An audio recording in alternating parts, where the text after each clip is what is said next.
A paz do Senhor, bom dia, que bom estar com você para mais um devocional e mais uma vez nós mergulharmos na fonte que é a palavra do Senhor.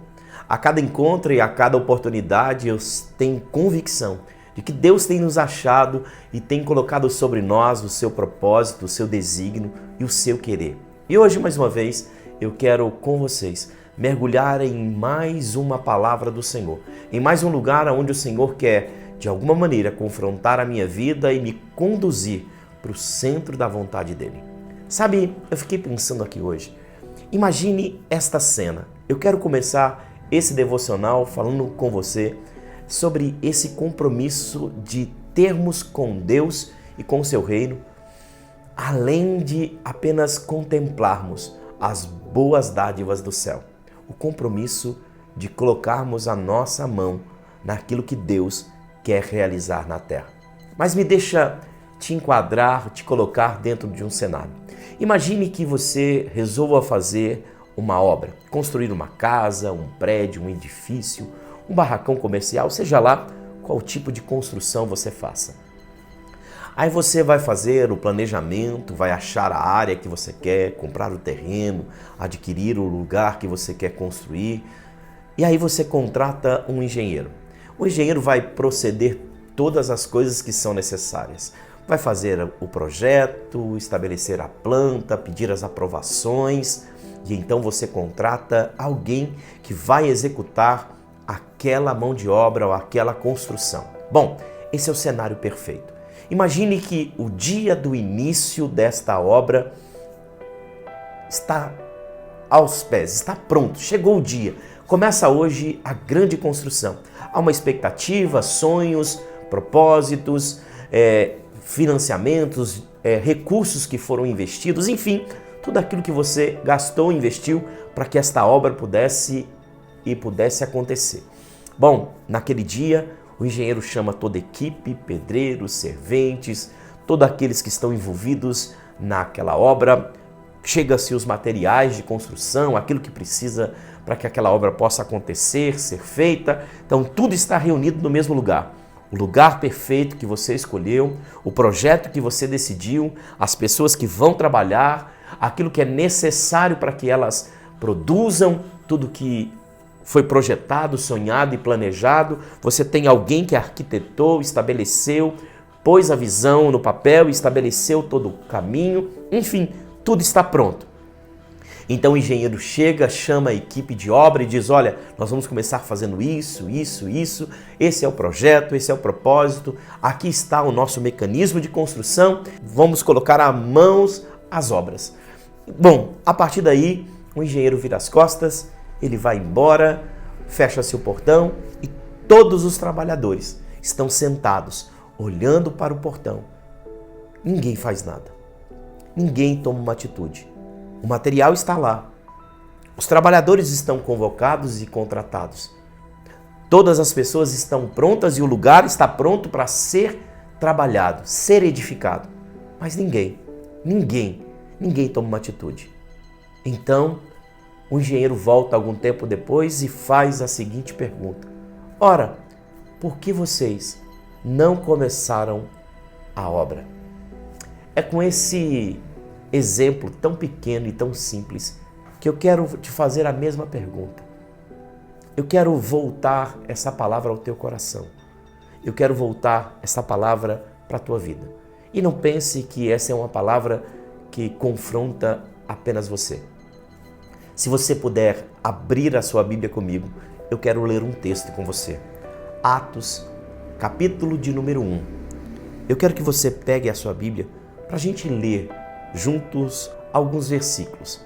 Capítulo 1 diz assim: em meu livro, verso 1 do livro de Atos, em meu livro anterior, Teófilo, escrevi a respeito de tudo o que Jesus começou a fazer e a ensinar, até o dia que ele foi elevado aos céus, depois de ter dado instruções por meio do Espírito Santo aos apóstolos que havia escolhido. Depois do seu sofrimento, Jesus apresentou-se a eles. Ele está explicando quais são as instruções que Jesus disse, através do Espírito Santo, aos seus apóstolos antes de ser elevado aos céus. Versículo 2. Depois do seu sofrimento, Jesus apresentou-se a eles e lhes deu muitas provas indiscutíveis de que estava vivo. Apareceu-lhes por um período de 40 dias, falando-lhes acerca do reino de Deus. Certa ocasião, enquanto comia com eles, deu-lhes esta ordem: não saiam de Jerusalém, mas esperem pela promessa do meu Pai, da qual lhes falei. Pois João batizou com água, mas dentro de poucos dias vocês serão batizados com o Espírito Santo. Então, os que estavam reunidos lhe perguntaram: Senhor, é neste tempo que vais restaurar o reino de Israel? E ele lhes respondeu: não lhes compete saber os tempos ou as datas que o meu Pai estabeleceu para a sua própria autoridade. Verso 8. Mas receberão poder quando o Espírito Santo descer sobre vós, e serão minhas testemunhas em Jerusalém e em toda Judeia e Samaria, até os confins da terra. O Senhor estava dizendo: ficai, mas buscai o Espírito, para que Ele lhes dê autoridade de vocês serem minhas testemunhas em Jerusalém, Judeia, Samaria e até os confins da terra. Verso 9. Tendo dito isso, foi elevado às alturas enquanto eles olhavam, e uma nuvem o encobriu da vista deles. Verso 10. E eles ficaram com os olhos fixos no céu enquanto ele subia. De repente, surgiram diante deles 2 homens vestidos de branco, e lhes disseram, versículo 11, Galileus, por que vocês estão olhando para o céu? Este mesmo Jesus, que dentre vocês foi elevado aos céus, voltará da mesma forma que o viram subir. Então eles voltaram para Jerusalém, vindo ao monte chamado Oliveira, para ficar mais perto da cidade, que fica perto da cidade, cerca de 1 quilômetro. Deixa eu te dizer uma coisa. Deixa eu falar isso com você aqui com muito carinho. Preste atenção no que está acontecendo. O Senhor disse: ficai em Jerusalém, até que do alto sejam revestidos de poder. Então o Senhor foi levado aos céus. Eu vou resumir a história. Sabe o que eles fizeram? Quando o Senhor foi levado aos céus, eles ficaram contemplando Cristo, até que Cristo desaparecesse dos seus olhos. Mas se você perceber o versículo 11, os anjos aparecem e dizem: por que vocês estão olhando para o céu? Por que vocês estão contemplando Cristo? Não existe uma ordem dada a vocês. Ficar em Jerusalém? O que fazem aqui? Por que não foram a Jerusalém? Por que não cumpriram a missão que lhes foi dada? Deixa eu te dizer uma coisa. Quantas palavras Deus já liberou ao teu respeito? Quantas vezes Deus já te deu uma palavra? E a minha pergunta para você é: você não foi chamado apenas para contemplar os céus, sua grandeza e a beleza de Cristo. Você foi chamado a cumprir uma missão, a construir algo que revele os céus na terra. E talvez, por algum motivo, você ainda não entendeu a sua missão. Você não foi chamado a ficar parado. É isso que eu quero te dizer.